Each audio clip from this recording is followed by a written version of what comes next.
좌우에 계신 분들과 웃으시며 눈 마주쳐 인사할까요? 당신과 함께해서 너무 행복합니다.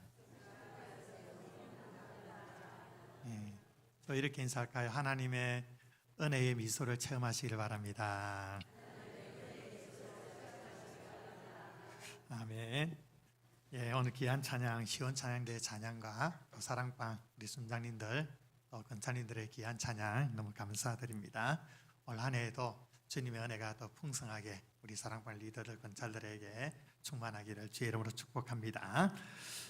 그렉 로리 목사님이란 분이 계십니다. 이 캘리포니아주의 하비스트 크리스찬 펠로우십 담임 목사님이신데, 이 교회는 이 그렉 로리 목사님이 19살 때 개척을 했고요, 또 폭발적으로 성장하면서 한 15,000명이 모이는 미국의 10위권에 드는 교회로 일구었습니다. 이 그렉 로리는 빌리 그레암 목사님으로부터 오늘날 미국에서 그렉 로리보다 설교를 잘하는 사람이 있는지 모르겠다라는 평을 들을 만큼 탁월한 설교자이고, 지금까지 그는 미국 땅의 수많은 약 300만 명 이상에게 복음을 전하는 전도자이기도 했습니다. 이 그렉 로리 목사님이 지은 책이 있는데 세상을 뒤집어라는 책이 있습니다.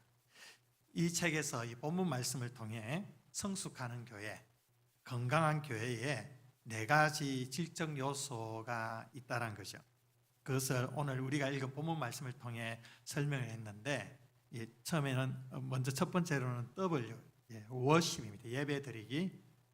E, 전도하기, 이반질라이즈, 이 전도하기. L은 learn, 배우기. 그리고 love, 사랑하기. 그리고 well이라고 해서 예배, 전도, 훈련, 사랑.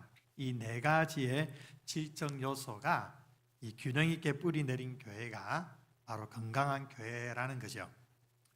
오늘 우리 서강교회가 이 4가지의 질적 요소로 균형 있게 세워져 갈 때에 이 성숙한 교회, 건강한 교회가 될 수 있는데, 이 건강한 교회의 모델이 바로 본문의 초대 예루살렘 교회라는 것이죠. 오늘 이 본문 말씀을 통해 우리가 소망해야 될 건강한 교회에 대해 우리 함께 우리 사랑방을 시작하면서 나누기를 원하는데, 바로 첫 번째는 예배입니다. 건강한 교회의 첫 번째 질적 요소는 바로 예배라는 거죠. 46절에 보면 날마다 마음을 같이하여 성전에 모이기를 힘쓰고, 이 초대 예루살렘 교회 성도들은 매일 한 마음으로 성전에 모이기를 힘썼습니다. 그냥 쉽게 모인 것이 아니라 힘써서 모였습니다. 여기에 힘쓰다라는 표현은 신약 성경에 8번이나 나오는데 그 중에 6번이 사도행전에서 나왔습니다.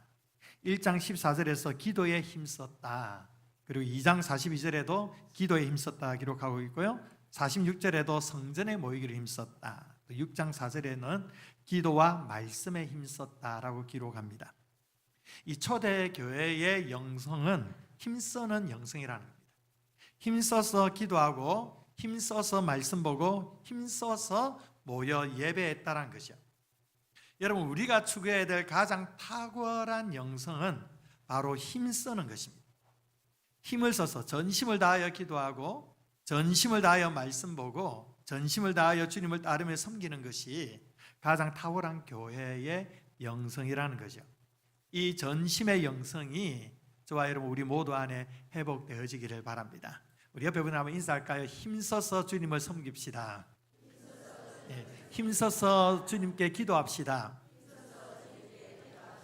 힘써서 주의 복음을 전합시다. 아멘이십니까? 힘쓰는 영성이에요. 이게 초대교회 영성입니다. 46절에 보니까 성도들이 성전에 모이기를 힘썼죠. 그들이 모여서 뭘 합니까? 47절에 보면 하나님을 찬미했죠. 바로 하나님을 예배했다는 것입니다. 또한 그들은 성전에서 찬미했을 뿐만 아니라 47절에 보니까 집에서 떡을 떼었다라는 거죠. 떡을 떼었다는 것은 바로 주님께서 명령하신 성찬에 참여했다는 건데, 동일하게 집에서도 예배했다는 겁니다. 세드벨 교회 리고레 목사님은 예배에 대해서 이렇게 말했습니다. 하나님 자신과 그분이 하신 말씀과 그분이 하시는 일들에 대해 우리의 사랑을 표현하는 것이다. 그렇습니다. 예배는 이 2가지가 있어야 되는데, 예수님께서 우리 가운데 행하신 일을 기억하는 겁니다. 그리고 그 예수님께서 행하신 일에 대해서 우리의 사랑을 마음껏 표현하는 것이죠. 마음껏 주님을 찬양하며 주님의 이름을 높여드려야만 하는 것입니다. 이것이 바로 참된 예배입니다. 초대교회 예배에 있어서 중요한 특징이 있습니다. 그것은 바로 균형입니다. 균형. 오늘 말씀을 통해 두 가지의 균형을 볼 수가 있는데, 먼저 대그룹과 소그룹의 균형이죠. 말씀을 다시 보시면 이들이 마음을 같이하여 성전에 모였습니다. 이것으로 끝나지 않았습니다. 집에서 떡을 떼었다. 우리 한글 성경에는 그냥 집이라고 표현했는데, 원어 성경에는 방향의 진행을 나타내는 카타라는 전치사가 붙어 있습니다. 그러니까 한 집에서 다른 집으로 갔다는 의미입니다. 특정한 한 집에서 모인 것이 아니고 옛날 구역 예배처럼 집집마다 다니면서 소그룹으로 모였습니다. 소그룹으로 모여서 뭘 했습니까? 떡을 떼며 성찬을 행했다는 거죠. 하나님께 예배했다는 겁니다. 이처럼 초대교회 성도들은 대그룹으로 모여서 하나님을 예배했을 뿐만 아니라 각 집에서 소그룹으로 모여서 하나님께 예배하며 교제했습니다. 교회는 이 두 가지의 예배가 균형을 이루어야 합니다. 대그룹으로 모여서 하나님을 예배하면서 생명을 공급받고, 사랑방 소그룹으로 모여서 하나님을 예배하면서 생명을 공급받는 것입니다. 오늘날 우리 한국 사회, 또 우리의 현대 우리 그리스도인들의 삶이 너무도 이제 분주하고 또 각 개인적인 성향들이 많기 때문에 그 집집마다 오픈해서 예전처럼 예배하는 것이 쉬운 구조는 아닙니다. 웬만한 교회들 그렇게 하지 못하는 실정들이죠. 그래서 집집마다 모여서 예배한 것은 쉬운 일은 아니지만, 그러나 사랑방으로 시간마다 모여서 함께 소그룹으로 예배하는 것이 얼마나 가치 있고 의미 있는지 오늘 본문이 우리에게 소개해주고 있죠. 이것이 바로 두 날개로 날아오른다라는 그런 건강한 교회의 모습을 우리에게 소개해주는 것입니다. 현대교회는 대그룹 위주의 예배를 드려왔습니다. 그렇기 때문에 이제 사랑방으로 소그룹으로 함께 모여서 예배하는 것을 우리가 잘 회복해 가야 되는 것이죠. 왜 이렇게 소그룹으로 모여야 하느냐? 여기에 관해서 많은 설명이 필요치 않습니다. 하나님께서 교회를 이렇게 디자인하셨기 때문이죠. 대그룹으로 모여서 예배의 감격을 누릴 뿐만 아니라 소그룹으로 모여서 하나님을 예배하며 교제의 풍성함을 누릴 수 있어야만 합니다. 그래야만 건강한 성도로 성숙해 갈 수가 있죠. 그래서 사랑방 모임이 필요한 것입니다. 또 한 가지의 균형이 있는데, 경건성과 역동성의 균형입니다. 43절에 보면 사람마다 두려워하는데라는 말씀이 나오죠. 사람들이 두려워하였습니다. 이 두려움은 바로 경외감입니다. 경외감이 생긴 이유는 바로 사도들을 통해서 기사와 표적이 많이 나타났기 때문이라고 설명을 하죠. 그러나 저는 이 두려움이 믿지 않는 사람들에게만 가진 정서가 아니라고 생각합니다. 당시에 믿음을 가진 사람들에게도 이 경외감을 가지고 있었습니다. 이들에게 있어서의 예배는 절대 가벼운 것이 아니라는 겁니다. 그냥 쉽게 감정에 젖어 경망스럽게 아무렇게나 예배하지 않았다는 겁니다. 그들은 두렵고 떨리는 마음으로, 그 경외감으로 하나님을 예배하였습니다.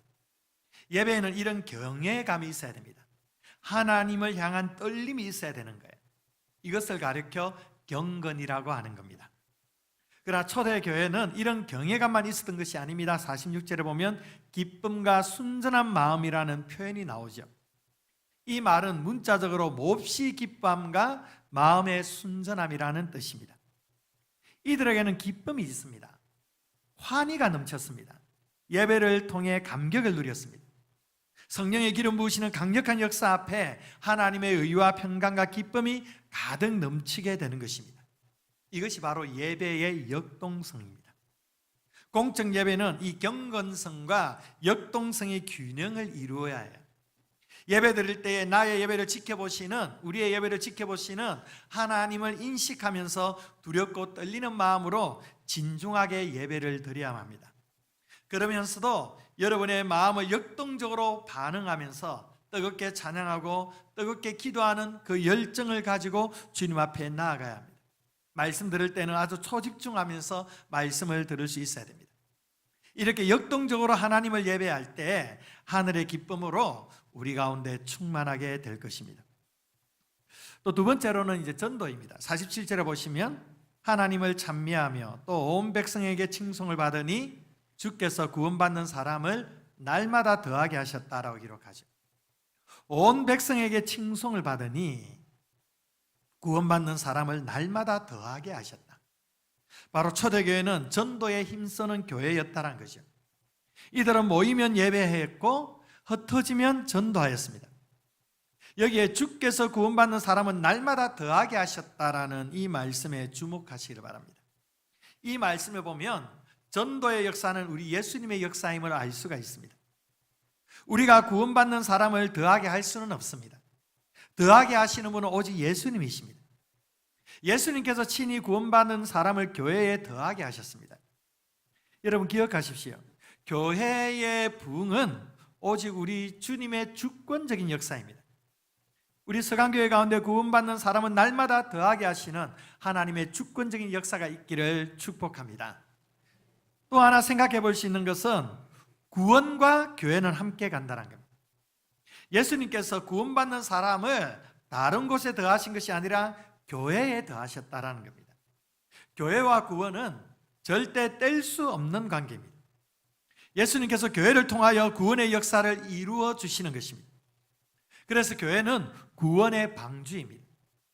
아무리 교회가 문제가 많고 교회로 인해 상처도 받기도 하고 세상으로부터 손가락질을 받는다 할지라도 절대 교회를 벗어나서는 안 되는 이유가 있습니다. 그것은 바로 교회를 통하여 하나님의 구원의 역사가 이루어지기 때문입니다. 또 여기에 날마다라는 단어를 주목해야 합니다. 예수님께서 날마다 교회에 구원받는 사람을 더하셨습니다. 이것은 교회는 그냥 가만히 있는데 예수님께서 그냥 날마다 더하게 하신 것이 아닙니다. 초대교회 성도들은 날마다 예수님의 구원 사역에 동참하였다는 것입니다. 복음 전도가 가끔씩 행해지는 그런 활동이 아니라 매일 예배를 드렸던 것과 마찬가지로 매일 예수 그리스도를 전가했다는 것입니다. 여러분, 전도는 교회 성장의 방법이 아닙니다. 전도는 예수님의 명령이고 교회의 본질이라는 것입니다. 우리가 성령으로 충만하면 자연스럽게 넘쳐 흐르는 두 가지가 있습니다. 그것은 바로 찬양과 복음 증거입니다. 우리가 찬양하면 하나님께서 영광 받으십니다. 또한 우리가 복음을 증거하면 하나님께서 구원받을 사람들을 교회에 더하여 주십니다.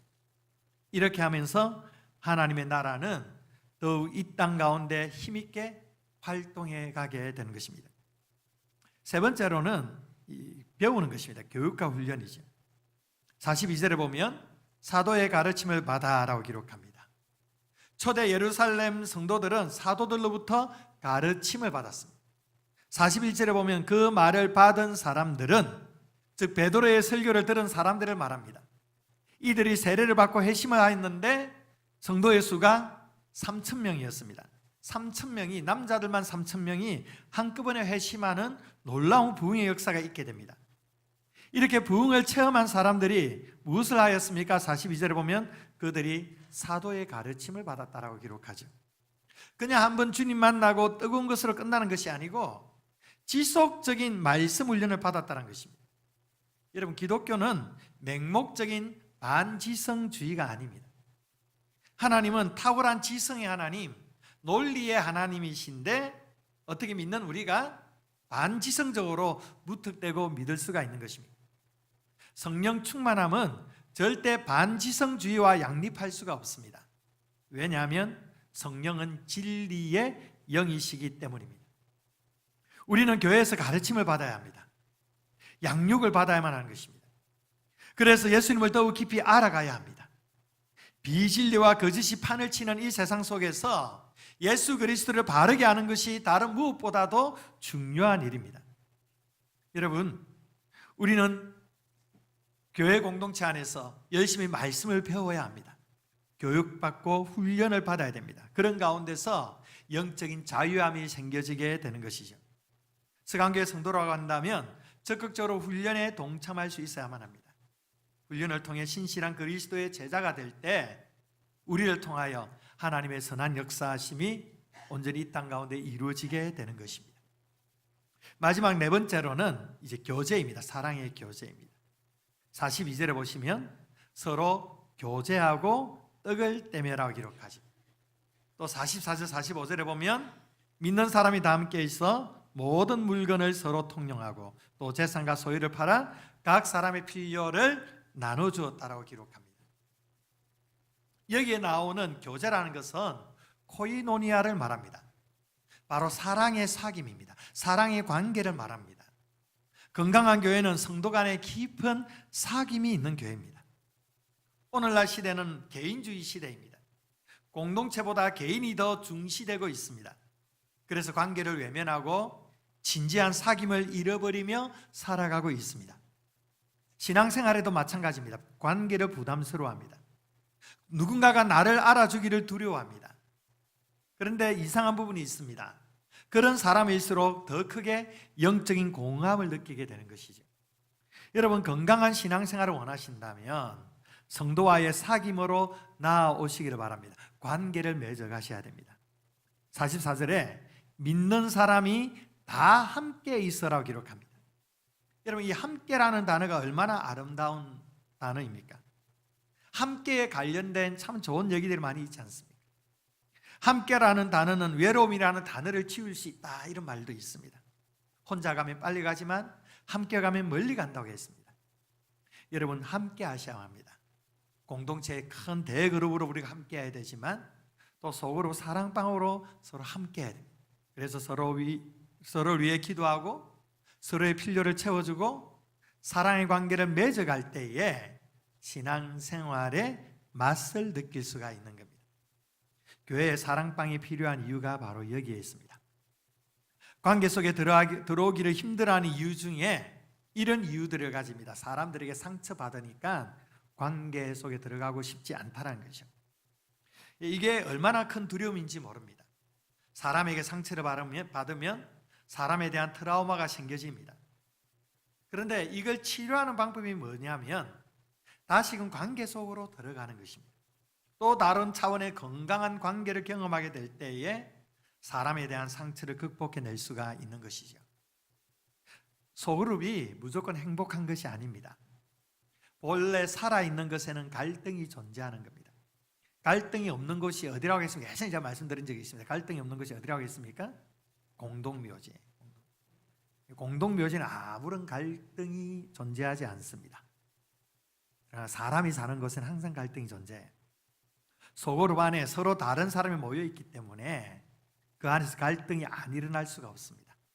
이 초대교회라고 해서 갈등이 없었습니까? 그래서 갈등이 있었죠. 히브리파, 헬라파 간에 서로 갈등이 있었습니다. 교회는 갈등이 없을 수가 없습니다. 중요한 것은 그 관계 속에서 갈등을 건강하게 해결하는 것을 배워가는 것이죠. 이것이 사랑방이 필요한 이유입니다. 우리는 이 사랑방 교제를 통하여 사랑을 경험하고 공동체의 따스함을 경험하게 될 것입니다. 뿐만 아니라 건강한 갈등도 경험하게 될 것입니다. 이러한 교제를 통해 우리는 영적인 기쁨과 삶의 변화를 경험하게 되는 것이죠. 건강한 교회를 이루는 질적 요소는 바로 이 네 가지입니다. 예배와 전도와 배움, 교육과 그리고 교제, 사랑입니다. 이것이 바로 사랑방 안에 구현되어져야 될 중요한 요소이고 이것을 가리켜 바로 생명사역이라 말하는 것입니다. 믿지 않는 불신자를 전도해서 교회로 인도하는 것이 전도이고요. 그리고 예배를 통하여 하나님을 경험하게 하는 것이 예배입니다. 소그룹을 통하여 사랑의 관계를 맺는 것이 교제이고 양육과 훈련을 통하여 예수 그리스도를 닮아가게 할 뿐만 아니라 사역과 봉사에 참여하면서 주님을 섬김으로 영적 재생산의 열매를 맺게 되는 것이죠. 이것이 생명사역이지 않습니까? 이 생명사역이 대그룹 전체뿐만 아니라 속으로 사랑방 안에서도 구현되어져야만 하는 것입니다. 이 생명사역을 역동적으로 감당하는 교회가 바로 건강한 교회입니다. 먼저 여러분이 예배와 전도, 훈련과 교제에 적극적으로 뛰어들어 보십시오. 생명사역에 뛰어들면 여기에 생명의 보람을 느끼게 됩니다.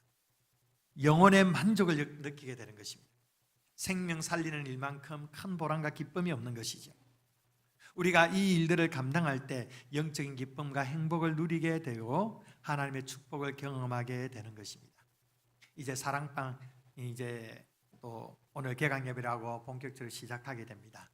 여러분들이 기대하고 사모하시면서 우리 사랑방이 좀 부족하더라도 미흡하더라도 여러분이 참여하는 것만으로도 그것이 다른 영혼들에게, 다른 성도들에게 얼마나 가치 있고 의미가 생기는지 모릅니다. 서로 격려하고 말씀 안에서 서로를 알아가고 배워가며 또 서로 축복하고 기도하는 가운데 우리는 함께 영적인 성장을 이루어가며 그것을 통하여 또 하나님의 복음의 역사들, 복음 전파의 역사들을 이루어가게 될 것입니다. 마지막으로 그렇다면 이 생명사의 영적인 동력은 어디에서 오는 것일까? 42절 후반절에 보면 오로지 기도하기를 힘쓰니라 기록하죠. 기도하기를 힘쓰니라. 초대교회의 이러한 성령의 역사가 기도를 통해 일어났다는 겁니다. 건강한 교회의 생명은 기도에 있습니다. 사랑방의 풍성한 은혜는 함께 기도하는 것에 달려 있습니다. 그러하기에 우리 안에 회복되어야 될 것이 바로 기도입니다. 사랑방으로 함께 교제할 때 서로의 기도 제목을 함께 나누면서 함께 뜨겁게 기도해 줄 수 있기를 바랍니다. 그래야 할 때 사랑방이 생명력 있는 공동체로 세워져 가게 될 것입니다. 더 나아가 우리 서강교회 안에 기도의 불길이 더 힘있게 타오를 수 있기를 축복합니다. 새벽마다 또 금요 기도회마다 여러분들 나오셔서 간절하게 기도하는 가운데 성령의 뜨거운 역사를 경험할 수 있기를 바랍니다. 이렇게 기도를 통해서 예배를 회복하고, 기도를 통해서 사랑방을 회복하고, 기도를 통해서 전도와 교육과 훈련을 회복하면서 강력한 성령 공동체를 이루어갈 때 하나님께서 우리 서강교회를 통하여 이 땅 가운데 하나님의 나라가 확장되는 놀라운 역사를 허락해 주시리라 믿습니다. 우리 사랑방 공동체 안에 이러한 은혜와 축복이 가득 넘치기를 주의 이름으로 축원드립니다. 기도하겠습니다. 좋으신 아버지 하나님 감사합니다. 오늘 우리에게 말씀하여 주셔서 이 말씀을 통해 건강한 교회, 건강한 성도의 모습이 어떠한지를 배우게 하시고 깨닫게 하심을 감사합니다. 우리가 대그룹으로 모여서 주님을 예배하고 소그룹으로 모여서도 주님을 예배하며 아버지 하나님을 향한 그 사랑을 우리가 주님 앞에 높여드리며 찬양할 뿐만 아니라 함께 모여 사랑의 교제를 나누면서 또 주의 복음을 전하면서 함께 말씀을 배우면서 생명의 역사로 충만한 우리 서강교회 될 수 있도록 인도해 주시옵소서. 사랑방 공동체를 통하여서 아버지 하나님 우리가 함께 성장하며 성숙하며 주님의 기쁨이 되는 복된 은혜의 역사가 있게 하여 주시고 사랑방을 섬기는 우리 모든 우리 리더들과 권찰들에게 주의 복으로